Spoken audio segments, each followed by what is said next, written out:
Welcome to my YouTube channel. Anvi अपनी mummy को बेहाल होते देख गुरु से खुद को आजाद कराने की कोशिश करते हुए गुस्से में बोली, छोड़ो मुझे। तो इस पर गुरु ने अपनी आंखें दिखाते हुए कहा, शांति से खड़ी रहो। अनवी उसकी बात सुन अपनी मम्मी को खुद देख रोने लगी, उसे रोते हुए दे। अब गुरु से मिन्नतें करते हुए कहा, प्लीज मुझे छोड़ दीजिए। मेरी मम्मी इधर अनवी की दोस्त प्रीति दीप्ति और शैलेश की प्रतिभा जी को होश में लाने की कोशिश करने लगे। वहीं सत्यम ने अब रघु के हाथ को काटते हुए खुद से को छुड़ाया और जल्दी से अपनी मम्मी की तरफ भागा। गुरु ने वहां के माहौल को देख रघु से कहा, पानी छिड़क दे, होश में आ जाएगी। रघु ने गुरु की बात मानकर वैसा ही किया और उसके ऐसा करने से प्रतिभा जी को होश आ गया। वे उठकर बैठी ही थी कि गुरु ने अनवी का हाथ छोड़ दिया। खुद को आजाद पाकर अनवी ने गुरु को देखा तो गुरु ने उसे देखते हुए कहा, जाओ जाकर रो लो, अपनी माँ से विदाई होनी है तो रोना तो बनता है ना। मैं तुम्हारी शादी की कोई रस्म अधूरी नहीं छोड़ूंगा। अनवी उसके इस तरह कहने पर उसे एक नजर देख लिया, पर फिर अपनी मम्मी का ख्याल आती वो जल्दी से उनके पास चली गई। प्रतिभा जी ने उसे अपने गले से लगा लिया और रोने लगी थी। अनवी भी उनके गले से लिपट कर रोने लगी। उन दोनों को इस तरह से रोते देख सत्यम उठा और उसने गुस्से में गुरु को धक्का देते हुए कहा, दूर रहो मेरी दीदी से, जाओ यहाँ से। पर गुरु को सत्यम के धक्का देने से कोई फर्क नहीं पड़ा था। सत्यम ने जब दोबारा गुरु पर हाथ उठाना चाहा तो गुरु ने उसके हाथों को पकड़ते हुए थोड़े गुस्से में उसे देखते हुए कहा, बच्चा ककड़ी जैसे हाथ है तेरे, ज्यादा इनको मेरे सामने मत हिला, वरना मुझे इन्हें तोड़ने में जरा भी ताकत नहीं लगेगी। गुरु ने अपनी बात कही, सत्यम को छोड़ दिया और फिर अचानक से उसे देख मुस्कुरा और उसके रोते हुए सत्यम को एक तरफ इशारा करते हुए पूछा, अच्छा ये बता वो कौन है। सत्यम ने गुरु के कहने पर उस तरफ देखा तो वहां ध्रुव बिल्कुल ठगा सा खड़ा हुआ। तो उसे देख सत्यम ने गुरु से कहा, जी सत्यम ने कहते हुए बीच में ही रुक गया। गुरु अब सत्यम को देख हंसने लगा। वहां खड़ा रघु भी अब सत्यम पर हंसने लगा। तभी गुरु ने हंसते हुए कहा, कौन है वो, बताना बेटा। सत्यम ने अपना सर झुका लिया। गुरु ने उसे देख अब हंसना बंद किया और सिर झुकाकर सत्यम की आंखों में देखते हुए कहा, अब तेरा जीजा मैं हूँ, समझा। तो सत्यम ने उसकी बात सुनकर उसके कान में चिल्लाते हुए कहा, नहीं बहुत बुरे हैं आप और आपके सभी लोग। गुरु उसकी तेज आवाज से पीछे हटा और अपने कान को सहलाते हुए बोला, कोई ना, तू खुद मुझे जीजू बोलेगा। गुरु ने प्रभु से अपनी शर्ट ली और उसे पहनते हुए अनवी के पास आया तो प्रतिभा जी ने उसे खुद से चिपका लिया और वहीं अनवी भी उससे लिपट गई। गुरु ने अपना हाथ बढ़ाकर अनवी को पकड़ना चाहा था कि शैलेश जी ने गुरु के हाथ को पकड़ते हुए कहा, मुझे माफ कर दो, तो जो तुम कहोगे मैं वो करूंगा, पर मेरी बच्ची को छोड़ दो। इस पर गुरु ने मुस्कुराते हुए कहा, मैंने पकड़ा ही कब है। उसे शैलेश जी ने हाथ जोड़कर गुरु से कहा, मुझे एक मौका दो, मैं कोई गवाही नहीं दूंगा। गुरु ने भी उनकी मुस्कुराहट को दूर कर चेहरे पर गुस्सा ले शैलेश जी से कहा, आप सामने से हट रहे हैं या मैं कोई और तरीका अपनाऊं। गुरु शैलेश जी से बात कर ही रहा था कि तभी रघु ने गुरु के कान में फुसफुसाया, जिसे सुन गुरु और ज्यादा गुस्से से तन गया। उसने चिल्लाते हुए रघु से कहा, उससे कह के आधा घंटा रुक, अगर ज्यादा जल्दी है तो बता, मुझे भी छेद करता हूँ उसके भेजे में। अनवी गुरु की तेज आवाज सुनकर कांप उठी। उसने अपनी मम्मी को और कस के पकड़ लिया। इधर गुरु का दिमाग गर्म हो रहा था। उसने रघु से कहा, पकड़ ही नहीं। रघु ने गुरु के कहने पर शैलेश जी को पकड़ लिया और वहीं गुरु अनवी के करीब पहुंचे। उसके हाथ को पकड़ने को तो प्रतिभा जी ने अनवी को लेकर पीछे हटने लगी। हाँ, उन्होंने उसे रोते हुए कहा, मेरी बच्ची को हाथ मत लगाओ, छोड़ दो मेरी बेटी का पीछा। इधर ध्रुव अपनी आंखों के सामने अपने सपने टूटते देख बिखर गया था।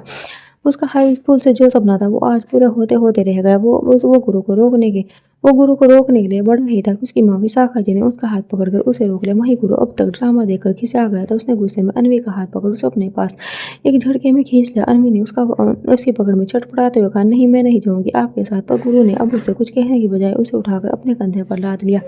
प्रतिभा जी और शैलेश जी गुरु के पीछे पीछे भागी, पर गुरु ने अपने आदमी को इशारा कर उन्हें अपने पीछे आने से रोक दिया। गुरु चलकर अपनी जिप्सी के पास आया ही था कि रघु ने उसका ध्यान सीटी बजाते हुए अपनी तरफ खींचा। गुरु ने उसकी तरफ घूमकर देखा तो रघु एक कार के पास खड़ा था जो दुल्हन की तरह सजी हुई थी। गुरु उसके पास गया तो रघु ने उसे देखते हुए कहा, अब उनकी भाभी इसमें जाएगी, चल बैठ जल्दी से। गुरु से देख मुस्कुराया और उसने अपने कंधे पर लदी हुई अनवी को कान में बिठा दिया और खुद भी उसके साथ ही बैठ गया। अनवी डर से खुद में सिमट कर बैठ कर रोने लगी। वहीं गुरु ने रघु को देखते हुए कहा, जरा संभाल लेना। रघु ने उसे देखते हुए कहा, तू निकल, मैं हूँ यहाँ। कार स्टार्ट हुई और गुरु ठीक से बैठकर अब अनवी को देखने लगा। अनवी अभी भी रो रही थी, उसे रोते देखो गुरु उसके पास खिसक गया तो अनवी ने जल्दी से अपना चेहरा दूसरी तरफ कर अपनी आंखें बंद कर ली। गुरु उसकी सरकत पर मुस्कुरा दिया। उसने अपना सिर सहलाते हुए अनवी से कहा, इधर देखो। तो उन्होंने नफरत से उसे कहा, नहीं देखनी मुझे आपकी शकल, दूर रही मुझसे। गुरु ने अनवी की बात सुन अपना सिर घुमाया तो उसकी नजर आगे अपने कार चला रहे अपने आदमी पर गई, जिसका ध्यान मीरा से अनवी पर ही था। गुरु का ये देख कर दिमाग घूम गया। उसने गुस्से में अपने आदमी के सिर पर मारते हुए कहा, अब एक बार और अगर तेरी नजर मीरा पर गई तो तेरी आंखें बाहर निकाल दूंगा। इस पर उसके आदमी ने हड़बड़ाकर हाँ कह दिया और साथ ही उसने जल्दी से मीरा को घुमा दिया। अनवी उन दोनों की बातें सुनकर चुपचाप से बकती रही। वो अचानक ही गुरु ने अनवी का हाथ पकड़कर अपने पास खींच लिया। अनवी चिल्लाई तो गुरु ने उसके मुंह पर हाथ रख उसका मुंह बंद करते हुए कहा, एक आवाज और निकली तो समझ लेना तुम अपने भाई की आवाज नहीं सुन पाओगी। ये कहकर गुरु ने अनवी के मुंह से हाथ हटाया तो अनवी ने रोते हुए कहा, आप और कर कर भी क्या सकते हैं, आपके सीने में दिल नहीं पता रे राक्षस है आप। गुरु ने अनवी की बात सुन मुस्कुराते हुए कहा, तुम्हारे मुँह से राज को सुनकर भी मुझे अच्छा ही लग रहा है। देखो जितना छटपटाओगे तुम्हें ही तकलीफ होगी, इसलिए चुपचाप बैठी रहो। अब तो रो रो कर थक भी चुकी हो, अच्छा नहीं लग रहा मुझे तुम्हें। ऐसा रोते देखकर अनवी ने उसकी बात सुन अपना चेहरा दूसरी तरफ घुमा लिया तो गुरु ने उसे अपनी तरफ खींचा और फिर उसके चेहरे को पकड़ उसकी आंखों में देखते हुए कहा, डरो मत मुझसे। कैसे कहूँ तुमसे, पर मुझ पर विश्वास करो, मैं तुम्हें कुछ नहीं करूंगा बल्कि अपनी रानी बनाकर रखूंगा पूरे मन से। तुम्हें अपनी पत्नी माना है मैंने। गुरु ने अपनी बात कहने के बाद अनवी के गाल को अपने होठों से छू लिया। अनवी उसके ऐसा करने पर ठिठक कर रह गई। उसने महसूस किया कि वो इस वक्त गुरु के बेहद करीब थे। गुरु के हाथों ने उसे कसकर अपनी बाहों में जकड़ा हुआ था। ये देख अनवी अब तो और तेज रोने लगी और बस रोते हुए बोले, नहीं नहीं मेरे पास मत आइए, मुझे घुटन हो रही है। तो गुरु ने उसके आंसू को पोंछ गुस्से से डांटते हुए कहा, ना रोना बंद करो, क्या मैं तुम्हें कुछ कह रहा हूँ। तो अनवी ने रोते हुए कहा, मुझे छोड़ दीजिए। गुरु ने अनवी की बात ना मानते हुए अपने सीने से लगा लिया। वहीं अनवी ने नफरत से भड़क उसे दूर धकेलने की कोशिश की पर थक हार वो उसकी बाहों में बेहोश हो गई। कुछ देर बाद गुरु की कार उसके घर के बाहर जाकर रुकी। गुरु ने बेहोश अनवी को अपनी बाहों में उठा लिया और घर के अंदर लेकर आया तो उसकी बाकी के साथी किसी लड़की को अब उनके घर में आते देख थोड़ा हैरान रह गई। सब आंगन में जमा होकर गुरु और उसकी बाहों में अनवी को बड़ी हैरत से देखने लगी। तभी उनमें से एक आदमी शिवा जो कि गुरु का रघु की तरह जिगरी दोस्त था, उसने अनवी को उसकी बाहों में देखते हुए पूछा, ये क्या है गुरु, कौन है ये। तो गुरु ने मुस्कुराते हुए शिवा की बात सुन अनवी को देखते हुए कहा, देखते हुए अपने सभी साथियों से कहा, भाभी है तुम सबकी। शिवा उसकी बात सुन हैरानी से बोला, क्या पागल हो गया है क्या। गुरु ने उसकी बात सुन मुस्कुराते हुए कहा, सच कह रहा हूँ यार, शादी बना कर आया हूँ इसके साथ। इस पर शिवा ने अनवी को देखते हुए कहा, शादी है, उठा लाया है उसे किसी मंडप से। तो वो अंदर जाते जाते रुक गया। उसने शिवा को देखते हुए कहा, नहीं भाई, भगवान को साक्षी मानकर शादी की है इससे, रुको इसे कमरे में छोड़ कर आता हूँ, तब तुझे पूरी बात बताऊंगा। शिवा ने उसके पास आते हुए कहा, शादी की है ना, तो इसे यहाँ से हम मर्दों के बीच क्यों लेकर आ गए। क्या यहाँ हम 21 मर्दों के बीच रहेगी। ये शिवा की बात सुन गुरु के कदम आगे बढ़ने से रुक गए। शिवा ने एक नजर अनवी पर डालते हुए कहा, भले घर की लड़की लग रही है, जहाँ से इसे लेकर आया वापस छोड़ा। ये शादी है, ये प्यार हम जैसे लोगों के लिए नहीं होता। और इस लड़की ने अपनी मर्जी से तुमसे शादी नहीं की होगी। जो हुआ होगा वो सब तूने जबरदस्ती किया होगा। फालतू में इस लड़की के घर वाले बवाल मचाएंगे। मुझे ये लड़की इस घर में नहीं चाहिए। गुरु ने एक नजर अपनी अनवी पर डाली और फिर बिना कुछ कहे अब आगे बढ़ गया। उसने शिवा की बातों को जैसे सुना ही नहीं। गुरु अनवी को लेकर अपने कमरे में आया और उसे आराम से अपने बेड पर लेटा दिया। उसने उस रूम को बाहर से लॉक किया और फिर नीचे आकर शिवा के सामने खड़ा हो गया। गुरु ने शिवा को देखते हुए कहा, मानता हूँ मैंने जबरदस्ती की है, पर अब वो ने कहीं नहीं जाएगी। मेरी बीवी है, मैं उसे नहीं छोड़ने वाला। उसे पूरे मन से मैंने उसे शादी की है। रही बात यहाँ रहने की तो मैं जल्दी ही कोई नया ठिकाना ढूंढ लूंगा। गुरु अपनी बात कहकर वापस मुड़ा तो शिवा ने उसे रोकते हुए कहा, भाई जान वो क्या बोलेगा। गुरु ने अपना सिर सहलाया और फिर धीरे से कहा, मैं उन्हें कुछ नहीं बताऊंगा, मुझे नहीं पता भाई, तो मेरे साथ यहीं रहेगी, भले ही आपको कुछ भी करना पड़े। शिवा ने गुरु को अपनी तरफ खींचकर एक मुक्का उसके मुंह पर दे मारा। गुरु लड़खड़ाया तो शिवा ने उसकी कॉलर पकड़कर गुरु को थप्पड़ रसीद कर दिया। शिवा आगे गुरु को मार पाता तब तक गुरु उन दोनों के बीच में आ गया और उसने शिवा को रोकते हुए कहा, शिवा भाई क्या परेशानी है, अगर गुरु को वो लड़की पसंद आ गई तो इसमें क्या गलत है। शिवा ने एक पंच रघु को मारते हुए गुस्से में कहा, इसमें इसमें गलत नहीं है, सब गलत है। उस लड़की की जिंदगी खराब हो जाएगी इसके साथ। इसे आज ये लड़की पसंद आ गई तो उसे उठा लाया, कल जब मन भर जाएगा तब क्या करेगा। तो उस पर रघु ने कहा, तब वापस छोड़ाएगा। गुरु ने उन दोनों की होती बहस को बंद करने के लिए गन चलाते हुए कहा, चुप एकदम चुप। शिवा ने गुरु को गुस्से में खोला और फिर जाकर सोफे पर बैठ गया। गुरु अब शिवा को गुस्से में देख उसके पास आया और अपने घुटनों पर बैठकर उसने शिवा के हाथ को पकड़ते हुए कहा, भाई आपको क्या लगता है कि मैं इसे शादी करके इसलिए ला रहा हूँ कि इसके साथ अज्ञासी करके इसे वापस छोड़ाऊंगा। शिवा ने गुरु की बात सुनकर उससे अपना मुंह फेर लिया तो गुरु ने उसके हाथों को अधिक मजबूती से पकड़ते हुए कहा, आप सब कुछ जानते हो, आज तक मैंने किसी लड़की को छुआ तक नहीं, यहाँ तक कि गली नंबर 13 में भी कई बार जाने के बावजूद मुझे कोई लड़की बहका नहीं पाई। उनमें से किसी को भी मैंने नजर उठाकर नहीं देखा तो इस लड़की को सब अपनी नजर हटा नहीं पाया हूँ। गुरु ने अपनी उंगली से अपने दिल की तरफ इशारा करते हुए कहा, यहाँ ये पहली बार इस लड़की को देखने भर से हलचल मच गई है। ये शोर की स्पीड से दौड़ रहा है। मैं प्यार के बारे में भले ही कुछ नहीं जानता पर एक बात बहुत अच्छे से जानता हूँ, ये लड़की मेरी है और अब मैं इसे किसी और को नहीं होने दूंगा, भले फिर मुझे आप सबसे बगावत करनी पड़े। गुरु इतना कहते उठकर जाने को हुआ कि तभी शिवा ने जोर से आवाज देते हुए कहा, छोटे ऊपर का माला खाली करवाओ वहाँ, और वहाँ से अब से कोई नहीं जाएगा। सबके कमरे खाली करवाकर सबको नीचे के रूम में रहने को कहो। अब से वो माला सिर्फ गुरु का हुआ। गुरु शिवा की बात सुनकर मुड़ा तो शिवा ने उसे अपने पास आने को कहा। गुरु उसके पास गया तो शिवा ने गुरु के पेट में मुक्का मारते हुए कहा, आगे से बगावत की बात की तो मैं खुद तुझे मार दूंगा। गुरु की बात सुन शिवा के गले लग गया। इधर से लहची के घर में प्रतिभा जी का रो रो कर बुरा हाल हो रहा था। दूर उसकी आई बारात वापस लौट चुकी थी। इस समय घर में पुलिस आई हुई थी। प्रीत और दीप्ति ने जब से तब भागता हुआ आया अनवी उन दोनों के पास आया था, तभी उन दोनों ने पुलिस को सूचना दे दी थी, पर पुलिस को खुद ले हटाई थी और अब आई भी थी तो अनवी के ऊपर इल्जाम लगा रही थी। पुलिस इंस्पेक्टर ने सेलेसी से कहा, क्या मास्टर जी आप भी फिर से गुरु के खिलाफ रिपोर्ट दर्ज करा रहे हैं? आप तो सब जानते हैं और अब तो बिल्कुल आपको रिपोर्ट दर्ज नहीं करानी चाहिए क्योंकि आपकी बेटी उसके पास है और क्या पता वो खुद अपनी मर्जी से कोई भले बनने के चक्कर में सब नौटंकी फैलाई हो। सेलेसी ने इंस्पेक्टर की बात सुनकर गुस्से में कहा, क्या बकवास कर रहे हैं आप? आपसे रिपोर्ट लिखने को कहा है तो वो कीजिए बस। इंस्पेक्टर ने अपने कंधे उचकाते हुए कहा, मुझे क्या, जैसे आपकी मर्जी। इंस्पेक्टर ने सिपाही को कुछ इशारा किया और फिर से सेलहजी से कहा, देखिए मैं आपको एक बार फिर समझा रहा हूँ। तो इस पर सेलहजी ने गुर्राते हुए कहा, आप रिपोर्ट लिख रहे हैं या नहीं? तभी इंस्पेक्टर का फोन बजा और फिर उसने कुछ बात करते हुए फोन सेलहजी को पकड़ा दिया। इधर गुरु खुश होते हुए अपने कमरे की तरफ बढ़ गया। रूम में अनवी को होश आ गया तो उसने आसपास अपनी नजरें घुमाई और अपना सिर पकड़ कर बैठ गई। जब उसकी ठीक से नींद खुली तो वो घबरा गई कि इसका रूम नहीं था। अनवी को अब सब कुछ याद आ गया। रूम को देख उसने जल्दी से खुद को देखा, गहने से कपड़े सब कुछ पहले की तरह थे। ये देख अनवी को साथ हुई पर अपनी मम्मी का ख्याल आते ही फिर से रोने लगी। तभी उसे किसी के कदमों की आवाज सुनाई दी। अनवी जल्दी से बेड से उठकर इधर उधर हड़बड़ाते हुए देखने लगी। उसने रूम में सोफा सेट दिखा तो वे जल्दी से उसके पीछे जाकर छिप गई।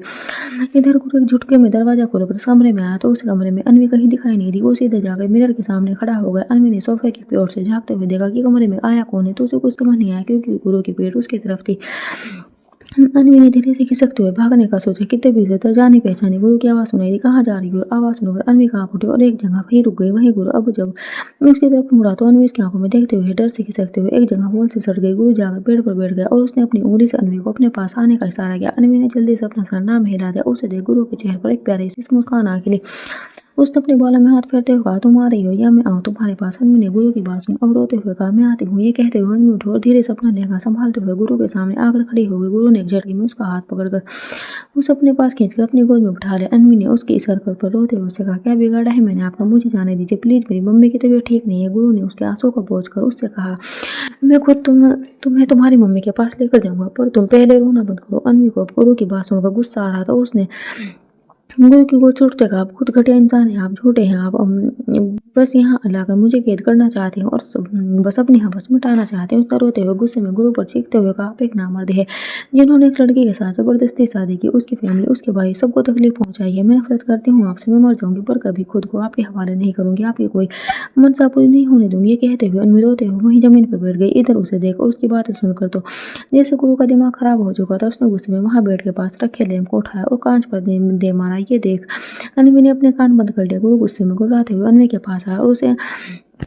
उसने अनवी को उसकी बाजू पकड़ कर उठाते हुए कहा, क्या कहा तुमने? मुझे तुम्हारी हवा से। अनवी उसके गुस्से में तनी हुई बहुओं को देख सहम गई। गुरु ने अब उसके कंधों को थाम कर उससे पूछा, चुप क्यों हो? अब और कोई बकवास मन में पाली हो तो वो भी उगल दो। गुरु ने अनवी को पकड़ते हुए वॉल से सटा दिया और एक बार फिर गुस्से में कुछ कहना चाहा कि तभी छोटे ने कमरे के बाहर से ही उसे आवाज देते हुए कहा, गुरु पुलिस आई है। गुरु ने इतना सुनते ही अनवी को एकदम से गुस्से से देखा और फिर उसे छोड़कर वो जल्दी से बाहर निकल गया। उसने एक बार फिर अनवी को उस कमरे में बंद कर दिया था। वहीं अनवी अभी जो हुआ उसे याद करते हुए फिर वे वहीं बैठकर एक बार फिर से रोने लगी।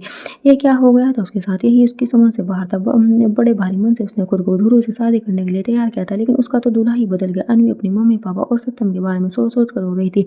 ये पता नहीं उन लोगों का क्या हाल हो रहा होगा। इधर नीचे गुरु जैसे ही नीचे आया तो इंस्पेक्टर उसके सामने खड़े होते बोला, मास्टर जी नहीं मान रहे हैं। गुरु भाई, मैंने उन्हें समझाने की कोशिश की पर वो टस से मस नहीं हुए। गुरु ने खींचकर एक इंस्पेक्टर के कान में बजाते हुए कहा, साले तेरे अब दिन खत्म हो गए, एक काम तेरा ढंग का नहीं है, तू निकल यहाँ से। मास्टर जी से तो अब मैं खुद ही निपट लूंगा। इंस्पेक्टर ने गुरु के गुस्से में देखो से गिड़गिड़ाते हुए कहा, नहीं गुरु भाई, मैं मना लूंगा उन्हें, बस एक आखिरी मौका दे दो, मैं कैसे भी मनाऊंगा। तभी शिवा ने आप हाथ कहा, ए पाटिल निकल अभी यहाँ से। इंस्पेक्टर पाटिल उसकी बात सुनकर वहां से जल्दी से निकल गया। गुरु फिर से ऊपर की जाना हुआ। तभी शिवा ने उसे रोकते हुए कहा, कादिर हथियार लेकर आया है और अभी डील करना चाहता है। गुरु ने उसके बात सुनकर शिवा के पास आते हुए कहा, ठीक है चलो मैं तैयार हूँ, जाना कहा है। तभी रुगु ने उन दोनों के बीच में घुसते हुए कहा, क्या गुरु आप अपनी सुहागरात पर अपनी नई दुल्हन को छोड़कर जाएगा क्या? डील का क्या है वो तो हम कल कर लेंगे। इस पर शिवा ने रघु से कहा, कोई कहीं नहीं जा रहा, कादिर आ चुका है, पीछे गार्डन में है, छोटे सब इंतजाम कर दे। छोटे उसकी बात सुन जल्दी से बाहर निकल गया। रात के 11 बज गए थे। अनवी रोते रोते वहीं जमीन में पड़ी हुई कब का सो चुकी थी, पर अब नीचे से आ रहे शोर से उसकी नींद खुल गई। वो धीरे से उठी और रूम में इधर उधर देखा तो रूम में हर तरफ अंधेरा था। वो थोड़ा डर गई पर फिर हिम्मत कर वो उठी। उसने सिर्फ ढूंढ कर लाइट ऑन की। उसका गला सूख रहा था, उसे पानी पीना था पर कमरे में कहीं भी पानी नहीं था। अनवी थक हार कर वहीं बेड पर बैठ गई और एक बार फिर उसका ध्यान नीचे से आते हुए शोर पड़ गया तो वो उठकर खिड़की के पास आ गई। यहाँ से बाहर का अंधेरा दिख रहा था तो जो कि घर के पीछे बना हुआ था। गार्डन तो दिखा नहीं अनवी को और उसके साथ ही तो अनवी को दिखा वे अपनी जगह पर जड़ हो गई। नीचे गार्डन एरिया में एक लड़की कुछ आदमियों के बीच डांस कर रही थी। अनवी को वहां का माहौल देखते ही समझ आ गया था कि वहां पर चल क्या रहा था।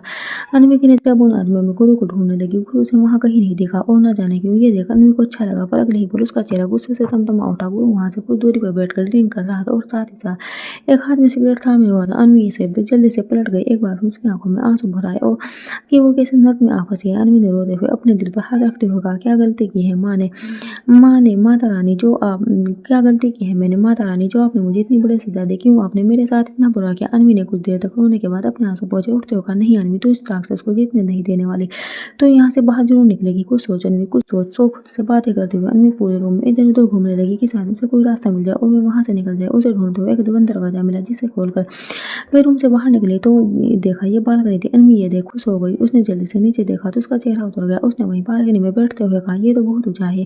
वो बैठी हुई थी कि तभी उसे अपने पीछे से आवाज सुनाई दी, अब अगर हाथ पांव पटक लिए हो तो अंदर आ जाओ और खाना खा लो। अनवी ने गुरु की बात सुन चिढ़ते हुए उससे कहा, मुझे नहीं खाना।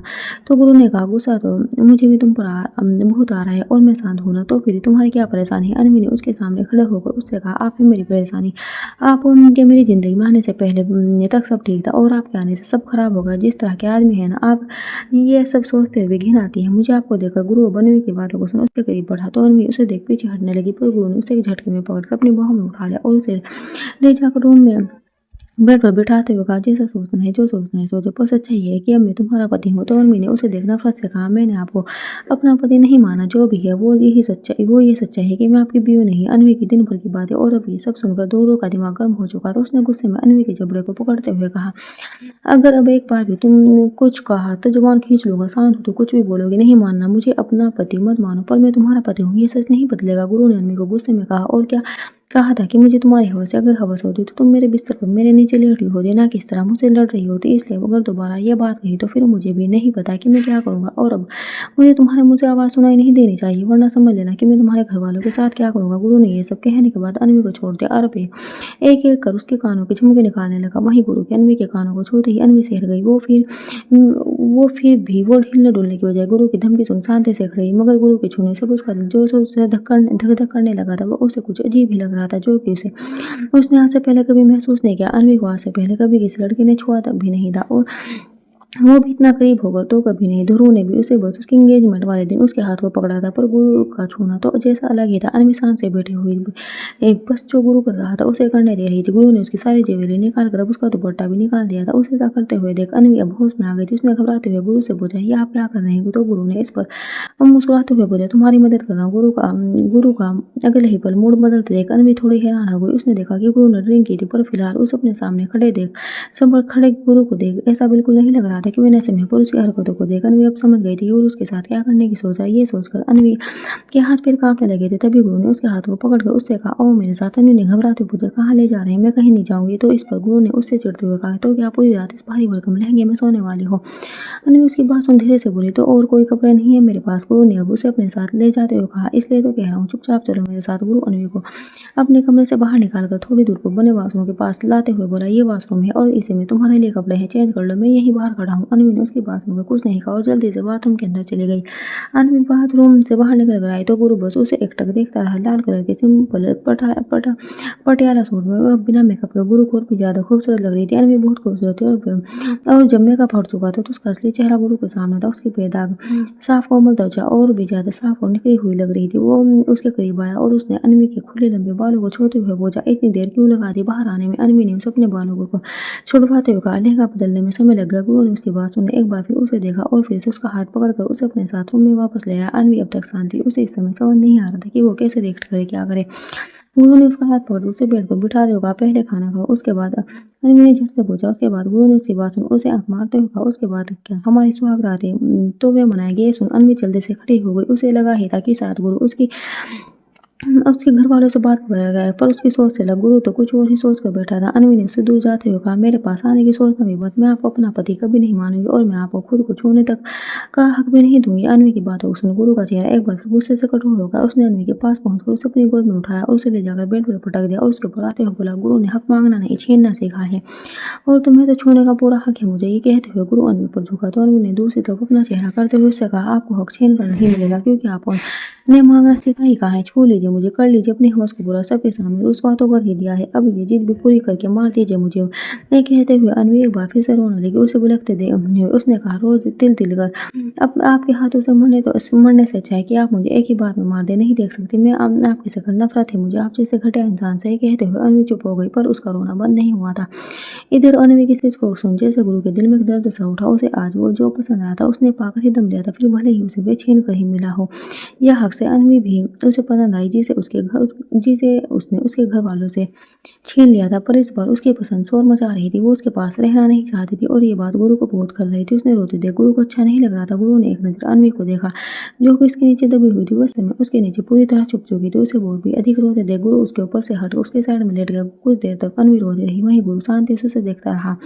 पर अब उससे रहा नहीं गया, तो उसने उसकी तरफ देखते हुए धीरे से कहा, सुनो, रोना बंद करो, मैं तुम्हारी मर्जी के बगैर कुछ नहीं करूंगा तुम्हें। अनवी सो गुरु की तरफ पीठ फेर कर लेटी हुई थी। उसने जैसे उसकी आवाज सुनी तो उसे एहसास हुआ कि गुरु ने उसे कब कहा कि गुरु ने उसे पकड़ा हुआ नहीं था। उसने रोना बंद कर दिया और जल्दी से बेड से उठकर दूर जाकर खड़ी हो गई। मगर गुरु अनवी की हरकत देखकर थोड़ा नाराज हो गया था।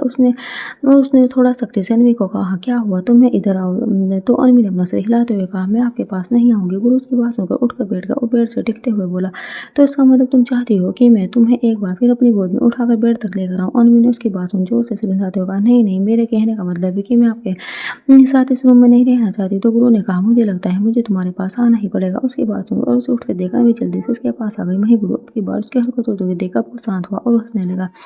अनवी उसे हंसते हुए देख हैरानी से देखने लगी। गुरु ने उसे बेड पर आने को कहा था, तो अनवी ना चाहते हुए बेड पर उससे थोड़ी दूर होकर बैठ गई। गुरु उसे दे एक बार फिर दूसरी तरफ अपना चेहरा तनकर मुस्कुरा दिया। गुरु ने अनवी को देखते हुए अपनी शर्ट उतार दी। देख अनवी ने डर के मारे अपने हाथों में कसकर पेड़ से को पकड़ लिया। गुरु को इस तरह देख उसने अपना चेहरा झुका लिया था। अनवी अपनी सोच में घूम रही थी, तभी अचानक से गुरु ने उसे अपने पास खींच लिया। अनवी हड़बड़ाते हुए उससे दूर होने को हुई, तभी गुरु ने उसे डांटते हुए कहा, कुछ नहीं कर रहा, तुम्हारे साथ शांति से सो जाओ। अनवी ने अनमने मन से कहा, नहीं, मुझे घुटन महसूस हो रही, मैं नहीं सो सक पाऊंगी इस तरह। गुरु ने अपना हाथ बढ़ाकर लाइट बंद करते हुए कहा, तो आदत डालो, क्योंकि मैं ऐसे ही सोने वाला हूँ। तुम अपनी बाहों में लेकर। अनवी ने उसकी बात सुन झट से कहा, पर आपने तो कभी मुझसे कहा था कि आप मेरी मर्जी के बगैर मुझे छोड़ेंगे भी नहीं। तो इस पर गुरु ने उससे कहा, हाँ तो कहा, आगे बढ़ रहा हूँ क्या। अब मुझे इतना भी हक नहीं कि तुम्हें अपने सीने से लगा सको। अनवी ने उसकी बात सुन मन ही मन कहा, हक हक तो आपको मेरी उंगली तक छूने का भी ना दो, मैं पर मेरी मर्जी की कोई अहमियत ही नहीं है। वही गुरु ने उसे खुद से दूर होते देख थोड़ा गुस्से में उसे कहा, हिलना डुलना मत करो, और अब मुझे तुम्हारी एक आवाज नहीं आनी चाहिए, वरना अभी तुम्हारे भाई को गुरु अपनी बात कहते हुए चुप होगा, क्योंकि अनवी ने अब हिलना डुलना बंद कर दिया था। गुरु ने अब उस पर अपनी पकड़ और मजबूत करते हुए उसे अपने सीने से चिपका लिया था। वहीं अनवी का हाल ये था कि उसे उस समय सांस लेने में तकलीफ होनी शुरू हो गई थी। उसने अपने मुंह को खोलकर सांस लेना शुरू कर दिया। गुरु के हाथ अम्मा को अपनी कमर पर महसूस कर अनवी का दिल तेजी से धड़कने लगा था। उसे अब सच में बहुत अजीब लग रहा था, पर मन मारकर वो चुपचाप लेटे रही। सुबह के समय लगातार दरवाजे पर हो रही दस्तक से गुरु की आंख खुली, पर उसने हिलने की कोशिश नहीं की। अनवी इस समय अब उसके सीने पर अपना सिर रखे बड़े आराम से सो रही थी। ये देख गुरु के होठ पर एक अलग ही खुशी आ खिली। आज की उसकी सुबह सब बहुत खूबसूरत थी, पर उसकी खुशी ज्यादा देर तक नहीं रही, क्योंकि बाहर से एक तेज आवाज गुरु को सुनाई दी। गुरु बाहर आवाज सुन वहीं एक बार शोर की आवाज से अनवी की भी आंख खुल गई। अनवी आवाज सुन घबराते हुए उठकर बैठ गई। गुरु भी उठकर बैठ गया और उसने लाइट ऑन करते हुए कहा, सो जाओ, अभी बस 4 बजे हैं। पर अनवी ने उसे बेड से उठते देख जल्दी से उसका हाथ पकड़ते हुए बड़ी मासूमियत से उससे पूछा, आप फिर से मुझे इस रूम में बंद करके जाने वाले हैं। उसकी बात सुन गुरु ने पलट कर उसे देखा। अनवी को रूम में बंद करके जाना मजबूरी थी, क्योंकि वे अच्छे से जानता था कि रूम खुला होने पर अनवी यहाँ से भागने की कोशिश शुरू करेगी और इस रूम से बाहर निकलेगी तो उसके साथियों को भी नजर अनवी पर पड़ेगी। यही सोचकर उसे रूम में बंद करके ही जाना चाहता था। दरवाजे पर हुई दस्तक से गुरु अपने होश में वापस आया और उसने अनवी के चेहरे को अपने हाथ में लेते हुए कहा, मैं तुम्हारे लिए आज या कल तक एक घर खरीदने वाला हूँ। उसके बाद तुम्हें रूम में बंद रहने की जरूरत नहीं पड़ेगी। गुरु ने अपनी बात कहते हुए अनवी के सिर को प्यार से चूम लिया और उसने धीरे से कहा, जाओ, जाकर सो जाओ, मैं थोड़ी देर में वापस आ जाऊंगा। गुरु अनवी को रूम में बंद कर एक बार फिर जा चुका था। वहीं रूम के बाहर रघु खड़ा था। उसने गुरु को शर्ट पहनते हुए बाहर निकलते देख उसे छेड़ते हुए कहा, अरे मेरे दूल्हा राजा, भूल गया था कि हमें निकलना था। गुरु ने उसकी बात में चिढ़ते हुए कहा, कुछ नहीं बोला, और एक बात ध्यान से सुन, अगली बार यहाँ आने की जरूरत नहीं है। तो रघु ने उसे देखते हुए कहा, हाँ तो फोन उठा लिया कर, तो मुझे आने की जरूरत नहीं पड़ेगी। दोनों बहस करते हुए वहां से चले गए और एक बार फिर अनवी रूम में कैद होकर रह गई थी। रात के 8 बजने को थे, पर वो गुरु अब तक वापस नहीं आया था और यहाँ रूम में अनवी अपने मम्मी पापा के लिए परेशान हो रही थी। उसे उनकी कोई खबर नहीं थी, वो किस हालत में है। वहीं गुरु ने उनके साथ कुछ गलत तो नहीं किया। दिन भर में अन्वी इस रूम में बंद थी। सुबह रूम का दरवाजा बस 2 बार ही खुला था। एक बार जब सुबह-सुबह अन्वी नहाने के लिए बाथरूम गई थी और दूसरी बार जब छोटे आरवी के लिए खाना लेकर आया था। पर अन्वी ने पानी के सिवाय कुछ और छुआ भी नहीं था। गुरु ने छोटे को अन्वी की सुरक्षा के लिए घर में ही छोड़ा था। अन्वी रोने के बाद गुरु को शांत करने के लिए बालकनी में चली आई थी कि तभी अचानक से किसी ने उसे पीछे से आकर पकड़ लिया। अन्वी घबराते हुए हिले-डुले कि तभी एक जानी-पहचानी आवाज़ उसके कानों में पड़ी, "मैं हूँ अन्वी।" आवाज़ सुनकर कुछ हद तक शांत हो गई। उसने जल्दी से गुरु से कहा, "मुझे अपने मम्मी-पापा से बात करनी है। प्लीज़ बस एक बार बात करवा दीजिए। उसके बाद मैं आपसे कुछ नहीं माँगूँगी।" अन्वी की बात सुन गुरु ने कुछ नहीं कहा और उससे दूर होते हुए उसने अपना फ़ोन पकड़ा दिया। हाथ में फ़ोन आते ही अन्वी खुशी से उछल पड़ी और जल्दी से रूम में चली गई। गुरु उसके पीछे जाने के बजाय वहीं बालकनी में खड़ा रहा। अन्वी की आवाज़ सुन उसे एक अलग ही खुशी मिलती थी। शादी के मंडप में गुरु का ध्यान अन्वी के सुंदर चेहरे से नहीं बल्कि उसकी तीखी आवाज़ ने खींचा था। उसकी आवाज़ सुनकर ही गुरु ने जल्दी से अन्वी की तरफ देखा तो वो बस उसे देखते ही रह गया था। ऑरेंज कलर के लहंगे में बहुत खूबसूरत लग रही थी। उसकी बड़ी हिम्मत कर रघु के सामने खड़ा होना और फिर गोलियों के चलने पर और रघु के उसके सामने लड़ने पर डर कर उसका अपने पापा के पीछे छिप जाना। उसकी एक-एक हरकत को गुरु ने बड़ी गौर से देखा था। उसकी काली आँखें जो कि रोकर लाल पड़ चुकी थी। उसने गुरु का अपनी तरफ इतना खींचा था कि वे ध्रुव को अन्वी का अपनी बीवी कहना बर्दाश्त नहीं कर पाया था। उसने तो अन्वी को देखते ही ठान लिया था कि वो अब उसकी हो और उसने देर न करते हुए उससे उसी मंडप में शादी कर ली थी। गुरु जानता था कि उसे मांगने पर अन्वी कभी नहीं मिलेगी, इसलिए उसे उसके घरवालों से छीन कर लाना ही गुरु को सही लगा। अब ये प्यार था कि क्या, पर ये बस उसे अपने बनाकर रखना, अपने पास रखना चाहता था। गुरु सब सोचते हुए बालकनी में बैठ गया और इधर अन्वी ने उसे अपने घरवालों से बात कर बालकनी में आकर गुरु को अपना फ़ोन वापस कर दिया। उसके चेहरे पर खुशी देख गुरु भी मुस्कुरा दिया। अगली सुबह अन्वी बेड पर बैठकर बालकनी में गुरु को एक्सरसाइज करते हुए देख रही थी कि तभी उसके डोर पर किसी ने नॉक किया। आवाज़ सुन अन्वी मुस्कुरा दी, पर जल्दी ही गुरु को देख उसने अपनी मुस्कुराहट को छुपा लिया।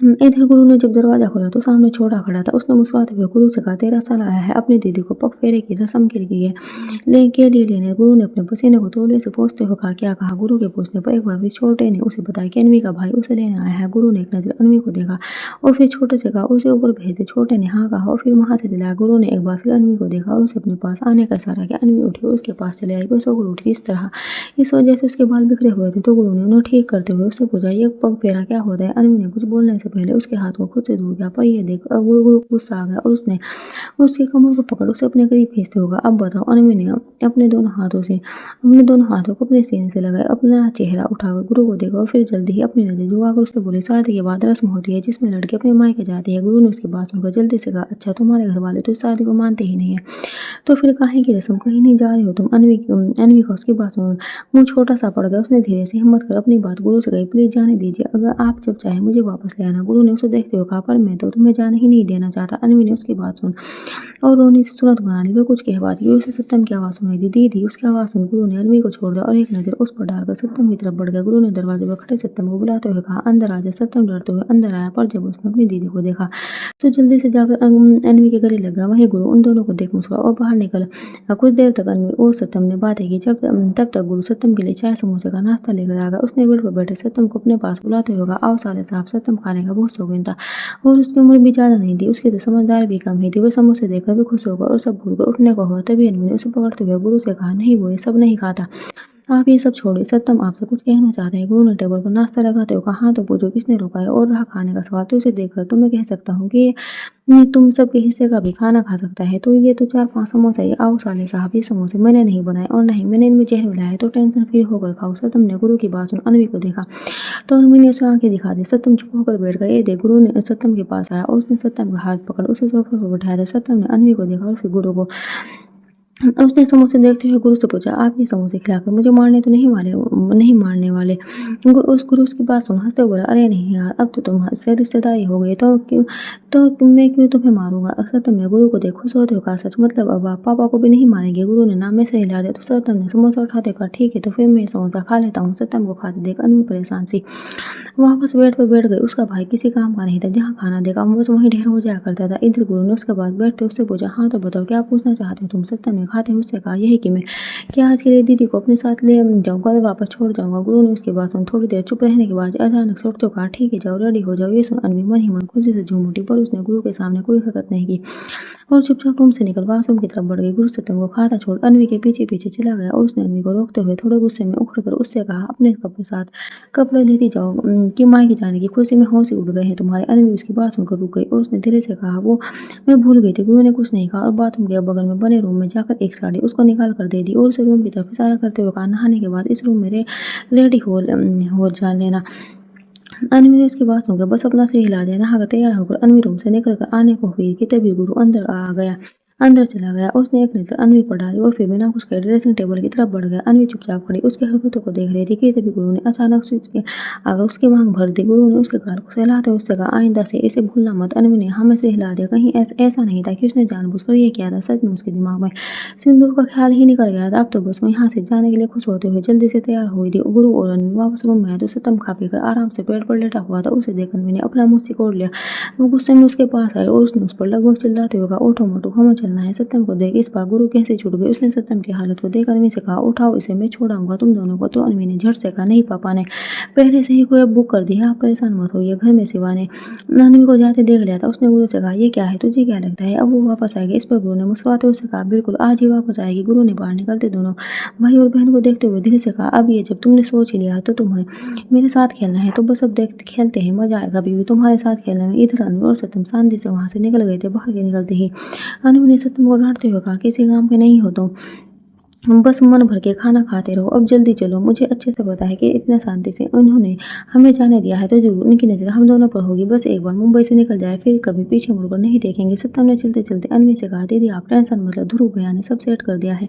अनवी ने हैरानी से पूछा, ध्रुव ने? सत्यम ने हाँ में से हिलाते हुए, हाँ उधर देखो, यही वजह है कि मैं उस गुरु के आदमी को चकमा देकर आपको पीछे के रास्ते से लेकर आया हूँ। अनवी ने सत्यम के कहने पर अपनी नजरें इधर उधर दौड़ाई तो कुछ ही दूरी पर ध्रुव उसे अपनी कार के पास खड़ा हुआ दिख गया। अनवी खुश होते हुए सत्यम का हाथ पकड़ ध्रुव की तरफ भागी तो ध्रुव भी जल्दी से अनवी की तरफ दौड़ते हुए आया और उसने अनवी को अपनी बाहों में भर लिया। अब मगर जो खुशी अनवी के चेहरे पर थी वो एक झटके में हवा हो गई। वो ध्रुव के गले लग असहज हो गई। उसने खुद को ध्रुव से दूर करने के लिए उसके सीने पर हाथ रख उसे पूछ किया तो ध्रुव भी होश में आ गया। वो जल्दी से उससे दूर हो गया और उसने अनवी के चेहरे को अपने हाथों में लेते हुए उससे पूछा, तुम ठीक हो ना? उसका कमीने ने तुम्हें कुछ किया तो नहीं ना?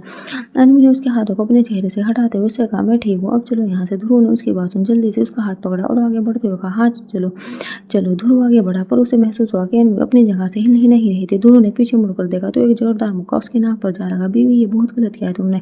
अनवी ने आवाज सुनकर पीछे मुड़कर देखा तो उसकी गलाई थामे गुरु खड़ा था। जी अनवी ने अपना मुंह खोला ही था कि गुरु ने अपनी तरफ खींचकर गुस्से में डाल पड़ी। अनवी अपनी आंखों से घूरा और फिर दांत पीसते हुए उससे कहा, हिम्मत कैसे हुई कि तुमने किसी गैर मर्द को छूने की? अनवी उसकी गुस्से से भरी आवाज सुनकर डर से कांप उठी। उसने इधर उधर पर देखा तो सत्यम वो छोटे पकड़कर खड़ा हुआ था और इधर गुरु अपनी नाक को पकड़कर जमीन पर दर्द से तड़फ रहा था। अनवी ने हिम्मत कर गुरु की आंखों में देखते हुए कहा, मुझे। अनवी कुछ कह पाती पर गुरु ने गुस्से में उसके जबड़े को पकड़ लिया और उसकी आवाज अंदर ही दबकर रह गई। डर से उसकी आंखें बड़ी हो गई थी। मन में बस एक ही सवाल था कि गुरु अब उसके पकड़े जाने पर क्या करने वाला था। Thanks for watching, bye bye.